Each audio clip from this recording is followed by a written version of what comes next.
Hello dear student, good morning. आशा करता हूँ कि आप सभी लोग अच्छे होंगे। आइए, आपका स्वागत है आपका अपना चैनल कंसेप्ट अड्डा पर। मैंने आप सभी को निर्देशांक की ज्यामिति यानी कोऑर्डिनेट ज्योमेट्री का कुछ कंसेप्ट सिखा चुका हूँ और आशा करता हूँ कि आप लोग सही से सीख पाए होंगे। उन्हीं में से मैं एक कंसेप्ट को और बताना चाहता हूँ, जो कि है बिंदु किस अक्ष पर है। आप लोग जानते होंगे कि ये बिंदु है -4 और 0, और इसको बोलते हैं x और इसको बोलते हैं y। तो ये किस अक्ष पर होगा, ठीक है। तो एक ग्राफ हम लेंगे, ग्राफ बनाने की कोशिश करते हैं। आप लोग देखिए, ये हो जाएगा x अक्ष, ये होगा y अक्ष, और यहाँ पे है बिंदु, यानी x का मान है -4 और y का मान है 0। x का मान है -4, ये हो गया x, ये हो गया x डैश, ये हो गया y, ये हो गया y डैश, ठीक है। इधर पॉजिटिव में रहता है और बाएं तरफ क्या होता है, नेगेटिव होता है, ये भी नेगेटिव होता है।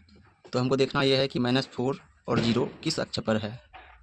x का मान क्या है, -4, तो ये माइनस है, तो इधर मान लो यहाँ पे है -4, ठीक है। और y का मान है 0, y का मान 0, तो ये किस अक्ष पर आएगा। ये तो y अक्ष पे कुछ है ही नहीं, y का मान कुछ नहीं है, तो ये इसका यूनिट आगे तो बढ़ेगा नहीं। लेकिन x का मान है -4, तो ये किस अक्ष पर है। यहाँ पे ये किस अक्ष पे आपको दिखाई दे रहा है, तो ये आपको दिखाई देता होगा कि x अक्ष पर इसका वैल्यू आ रहा है। तो इसका आंसर हो जाएगा -4 और 0 किस अक्ष पर है, तो ये x अक्ष पर है। किस अक्ष पर है, x अक्ष पर है। आप सभी को ये सब सवालात जो है मैट्रिक के एग्ज़ाम में पूछे जाएंगे, इसीलिए आप लोगों का कंसेप्ट क्लियर होना बहुत ज़रूरी है। देखिए 0 और 5, दूसरा क्वेश्चन पे आते हैं। x का मान 0 है और y का मान 5 है, तो ये किस मतलब अक्ष पे आएगा, किस अक्ष पे आएगा। x 0, ठीक है, y 5। x 0 तो ये x पे नहीं देखना हमको, y पे देखना है, और वैल्यू क्या है, पॉजिटिव, पॉजिटिव है। मान लो यहाँ पे 5 आ रहा है, ठीक है, तो ये किस अक्ष पे ये लाई किया, तो ये y अक्ष पे किया, y अक्ष। अब आइए थर्ड क्वेश्चन पे। x का मान 3, y का मान 0। x का मान क्या है, 3, मान लीजिए यहाँ 3 आ रहा है, और y का मान 0, तो ये किस अक्ष पे यहाँ लाई करेगा, ये x अक्ष पे लाई करेगा, x अक्ष पे। आशा करता हूँ कि आप लोगों का सभी सवाल सही होंगे, 3 में से 3 आए होंगे, क्योंकि आप लोग का कुछ कंसेप्ट पहले से भी अच्छे हो। चलिए नेक्स्ट पॉइंट पे चलते हैं। एक पॉइंट दिया गया है या बिंदु दिया गया है 4 और 3, इसको हम आइए ग्राफ में देखने की कोशिश करते हैं। देखिए, अगर नहीं भी बना रहे हैं कॉपी में ग्राफ तो कोई बात नहीं, आप लोग मन ही मन में इस बात को यहाँ सोच सकते हैं, इतना तो लॉजिकल थिंकिंग होगा ही आप लोगों का। एक ग्राफ बनाने का कोशिश करते हैं, एक्स अक्ष, ये वाई अक्ष, ठीक है। ये मूल बिंदु क्या हो जाता है, 0। इधर जाएंगे तो क्या हो जाएगा, ये पॉजिटिव है, इधर नेगेटिव, पॉजिटिव, नेगेटिव। मूल बिंदु से अगर जाएंगे एक्स अक्ष की ओर, इधर पॉजिटिव में, तो क्या हो जाएगा, 1 2 3 4, ठीक है। वाई की तरफ चलेंगे तो क्या हो जाएगा, 1 2 3, और इधर जाएंगे तो क्या हो जाएगा, -1 -2 -3। इधर जाएंगे तो क्या हो जाएगा, -1 -2 -3। और हमको इस बिंदु पे देखना है कि कितना है। ये देखिए 4 है, 4 क्या है, पॉजिटिव है, 4, ठीक है। और y कितना है, पहली बात तो ये x है और ये y है, ठीक है। x का मान कितना है, 4, x का मान 4, ठीक, और y का मान 3, x का मान 4, y का मान 3। इस बिंदु पे जाके मिलता है x का मान 4, y का मान 3, ठीक है। ये x है, ये y है। आप सभी में से कोई हमको बता सकता है कि x जो है y से कितने यूनिट की दूरी पर है, कितने इकाई की दूरी पे है। यूनिट को बोलते हैं इकाई, ठीक है, लिख देता हूँ मैं यहाँ पे। यूनिट को बोला जाता है इकाई, और आप सभी को बताना है कि x जो है y से कितने यूनिट की दूरी पर है। तो कितने यूनिट की दूरी पे हो जाएगा, ये हो जाएगा 1 2 3 4। x जो है y से जो है 4 यूनिट की दूरी पे है। और कोई बता सकता है y जो है, y3 जो है, ये x से कितने यूनिट की दूरी पर है, तो ये x से 3 यूनिट की दूरी पे है, 1 2 3, है ना। यहाँ से ये 3 यूनिट की दूरी पर है। अगर ऐसे नहीं समझ में आ रहा तो आप लोगों को और भी इससे आसान तरीक़ा से बता रहा हूँ कि x जो है y से कितने यूनिट की दूरी पर है।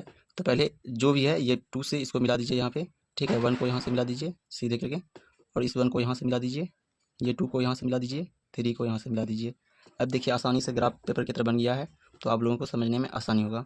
देखिए x जो है y से कितना यूनिट की दूरी पर है, x जो है x है y से कितने इकाई दूरी पर है,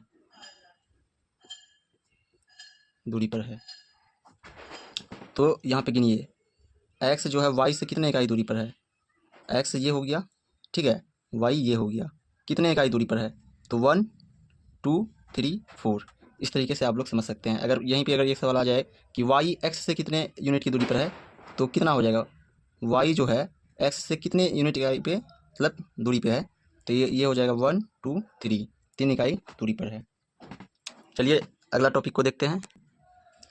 एक बिंदु दिया गया है 3 और 5, तो इसको क्या बोलेंगे, x बोलेंगे, x ये हो गया y। अब इसी को बोला जाता है, इसको बोला जाता है भुज, इसको बोला जाता है कोटि। y को क्या बोला जाता है, कोटि। x को क्या बोला जाता है, भुज। y को क्या बोलते हैं, कोटि, ठीक है। तो एक बिंदु दिया गया है 3 और 10, तो इसमें क्या हो जाएगा, ये हो गया x और ये हो गया y। तो इसमें से अगर पूछ ले कि इसमें भुज का मान क्या है, इसमें भुज का मान क्या है, भुज का मान क्या है, तो आंसर क्या हो जाएगा, x अक्ष को क्या x अक्ष को क्या बोलते हैं, भुज बोलते हैं। तो भुज क्या हो जाएगा, भुज हो जाएगा 3, और इसी में अगर कोटि का मान पूछा जाएगा तो कोटि क्या हो जाएगा, कोटि हो जाएगा 10, ठीक। आइए इससे जुड़े कुछ सवाल को कर लेते हैं। ये सारे सवाल आप सभी के मैट्रिक के बोर्ड एग्जाम में पूछे जाते हैं कि निम्न में से कौन भुज का मान क्या है, कोटि का मान क्या है, ठीक है। तो आइए बताने की कोशिश कीजिए कि बिंदु 3 और -2 में कोटि का मान क्या होगा, ठीक है। ये तो हो गया x, ये हो गया y। अब आप लोग जानते हैं कि x को क्या बोलते हैं, x को बोलते हैं भुज, और y को क्या बोलते हैं, y को बोलते हैं कोटि, ठीक है। तो x को क्या बोलते हैं, भुज, और y को बोलते हैं कोटि। और इस बिंदु में हम लोगों को पूछा क्या गया है, कोटि का मान। किसका मान, कोटि का मान। तो कोटि क्या होता है, y, तो इसका आंसर क्या हो जाएगा, -2 हो जाएगा, ठीक है। अब आइए जानते हैं कि बिंदु -9 और 5 में भुज का मान क्या है। भुज किसको बोलते हैं, x वाला को, तो आंसर क्या हो जाएगा, -9। क्यों, क्योंकि x को क्या बोला जाता है, x को बोलते हैं भुज, ठीक है। और y को क्या बोलते हैं, कोटि। आइए तीसरा सवाल ये है कि बिंदु 3 और 7 में भुज का मान क्या है। भुज किसको बोलते हैं, x वाले को क्या बोलते हैं, भुज, ठीक। और y वाले को क्या बोलते हैं, कोटि, कोटि बोलते हैं। तो इसमें पूछा गया है भुज का मान, तो भुज कौन हो जाएगा, 3।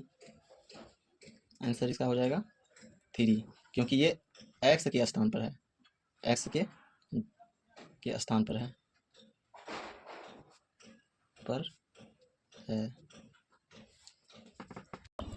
आइए अब नेक्स्ट टॉपिक पे चलते हैं। आइए देखते हैं कि x निर्देशांक या फिर भुज क्या होता है। भुज को ही x निर्देशांक बोलते हैं। आइए इनके बारे में कुछ जानते हैं। निर्देशांक क्या होता है, x निर्देशांक आखिर कहते किसको हैं। तो मेरे साथ आप लोग भी लिखिए, किसी बिंदु की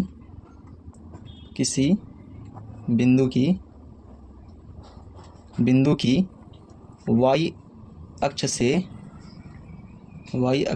से दूरी उस बिंदु का x निर्देशांक कहते हैं। उस बिंदु का x निर्देशांक या भुज कहलाती है, भुज कहलाती है। अब आइए y निर्देशांक क्या होता है, या y निर्देशांक को ही कोटि के नाम से भी जानते हैं। तो आइए कोटि क्या कहलाता है। तो जो भुज का मतलब डिफिनेशन है ना, जहाँ y अक्ष है वहाँ पे एक्स अक्ष लगा दीजिएगा, वो हो जाएगा आपका वाई निर्देशांक। ठीक है, तो आइए इसका भी परिभाषा लिख देते हैं, यहाँ पर लिख देते हैं। ठीक है, किसी बिंदु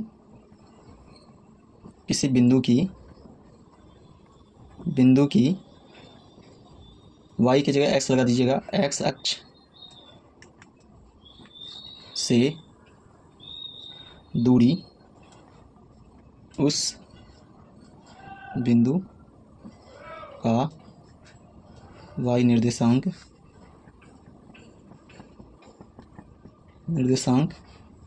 या क्या कहलाता है, कोटि कहलाता है।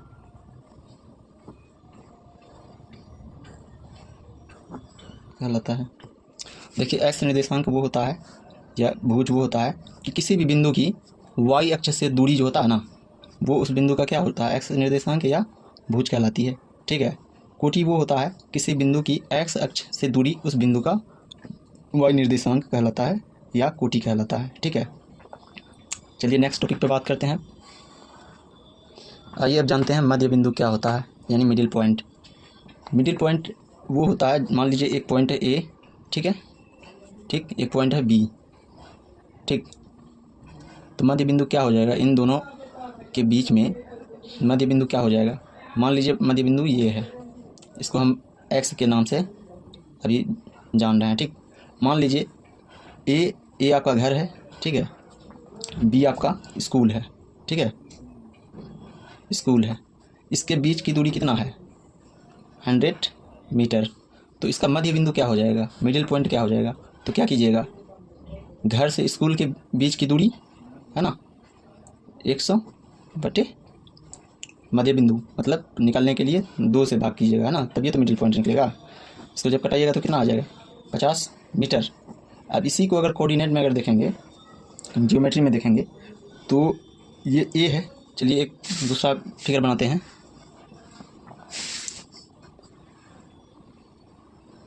मान लीजिए ये है आपका ए और ये है आपका बी, ठीक है, इसका मिड पॉइंट निकालना हमको, ये मिड पॉइंट निकालना है। ठीक, तो इसका कोऑर्डिनेट दिया हुआ है, मान लीजिए ए का कोऑर्डिनेट दिया हुआ है 5, 2, इसका दिया हुआ 3 और 9। ठीक है, तो इसका मिड पॉइंट अगर निकालेंगे तो कैसे निकलेगा, ये हो जाएगा क्या, एक्स वाई, ये भी क्या हो जाएगा एक्स और वाई। तो देखिए जो एक्स है उसको एक्स से जोड़ दीजिए, एक्स को एक्स से जोड़ देना है, ठीक है, एक्स को एक्स से जोड़ देना है, वाई को वाई से जोड़ देना है, और जब मिड पॉइंट निकालने की बात हो तो वहाँ पे बाई 2 हो जाता है ना, मिड पॉइंट मतलब आधा।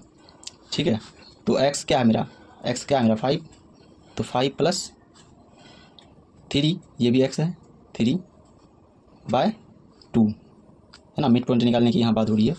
और इसी तरीक़ा से कॉमन कोमा क्या हो जाएगा, y2 + y9 क्या हो जाएगा यहाँ पे /2। तो जब इसको निकालेंगे तो 5 3 8 बटे 2, 9 2 11/2, या इसको और सिंपलेस्ट फॉर्म में लिख सकते हैं 4/4 कितना हो जाएगा 11/2, है ना। तो ये इसका मिड पॉइंट निकल गया है। आइए अब चलते हैं मध्य बिंदु यानी मिड पॉइंट के फार्मूले पर। तो मध्य बिंदु का फार्मूला होता है, मध्य बिंदु का फार्मूला होता है x1, ठीक है, प्लस x2/2, y1 + y2/2, ठीक है, ये फार्मूला होता है। यहाँ पे देखिए दोस्त, यहाँ बताना थोड़ा भूल गए थे, इसको हम क्या लिख सकते हैं, यहाँ पे इसको x1 भी लिख सकते हैं इसको, क्योंकि ये दूसरा बिंदु है, तो ये क्या हो जाएगा x2, यहाँ पे क्या हो जाएगा y1 y2। चलिए इस पर एक क्वेश्चन कर लेते हैं। मान लीजिए आपका 2 पॉइंट दिया हुआ है, पॉइंट ए दे दिया है 3 2, ठीक है, और बी में दे दिया गया है आपका 5 और 6। तो इसके मध्य बिंदु क्या हो जाएगा ये आपको बताना है, ठीक है, या भी कर लेते हैं। तो ये क्या हो जाएगा x1 x2 y1 y2, 2। तो इसका मध्य बिंदु का फॉर्मूला क्या होता है, यहाँ पे देखिए x1 + x2 / 2 y1 + y2 / 2। इसमें देखिए x1 फॉर्मूला पे बैठाते हैं, x1 क्या हो जाएगा, x1 कितना है 3 + x2 कितना है 5/2, ठीक है, कोमा y1 + y2, y1 मेरा कितना है 2 प्लस y2 कितना है 6/2, ठीक है। कितना हो जाएगा 5 3 8, 8/2 4, और ये क्या हो जाएगा 6 2 8/2। तो ये क्या कितना हो जाएगा 8/2, ये भी 4 हो जाएगा। तो मध्य बिंदु कितना निकल जाएगा इन दोनों का, ये ए है, ये मान लीजिए यहाँ पे बी है, तो इसका मध्य बिंदु क्या हो जाएगा, मिड पॉइंट हो जाएगा जा करके 4,4 हो जाएगा इसका आंसर। चलिए दोस्त, हम कल फिर मिलते हैं आप सभी से एक नए टॉपिक पे, ठीक है, इसी का नए कॉन्सेप्ट पे मिलते हैं। और अगर आप लोग को अच्छा लगा क्लास तो आप लोग लाइक, सब्सक्राइब और अपने दोस्तों को शेयर ज़रूर कीजिएगा। बहुत मेहनत से मैं आप लोगों के लिए वीडियो बनाता हूं दोस्त, क्योंकि हमको भी टाइम नहीं मिलता, क्योंकि मैं भी कंपटीशन का तैयारी करता हूं। तो आप लोगों के लिए मैं रोज़ कोशिश करूंगा 2-3 वीडियो डालने की, और मैं हर चैप्टर का बारीक से कंसेप्ट पहले बतलाऊँगा, फिर उसके बाद आपकी एक्सरसाइज पे आ जाएगा। और हर चैप्टर का मैं प्लेलिस्ट बना दूंगा। जैसे अभी मैं कोऑर्डिनेट ज्योमेट्री निर्देशांक की ज्यामिति पढ़ा रहा हूँ, तो उसका मैं प्लेलिस्ट बना दूंगा और उस पर मैं वीडियो डालूंगा, ताकि आप लोगों को सारा कंसेप्ट, सारा थ्योरी और सभी एक्सरसाइज आपको आसानी से मिल सके। ठीक है दोस्त।